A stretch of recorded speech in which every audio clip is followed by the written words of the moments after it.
In this guide, I'm going to show you how to use your PS5 controller as a microphone for game chat and party chat. This is Miguel from Just Boz, and before we get into this guide, make sure to like the video and subscribe to the channel with all notifications on for more content like this. It really does help out the channel and we'd greatly appreciate it. If you have any questions, just ask them down in the comment section below. I'm going to be doing my best to reply to every single comment down there. First, press the PlayStation button, then select the microphone option. If you have multiple microphones connected, make sure input device is set to wireless controller and make sure your mic isn't muted. Next, select adjust mic level. Keep the level around the middle so your voice is loud enough without picking up too much background noise. Now press the PlayStation button again, then open Game Base and join or start a party.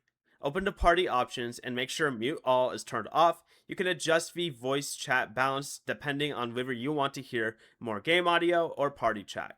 Finally, go ahead and open sound from the control center and make sure your output device is correct. Turn down controller speaker volume if needed and make sure mute game voice chat is turned off. Before you leave, remember to like the video and subscribe to the channel with all notifications on for more content like this. It really does help out the channel and we'd greatly appreciate it. And if you did have any questions, just ask them down in the comment section below. I'm going to be doing my best to reply to every single comment down there. Peace.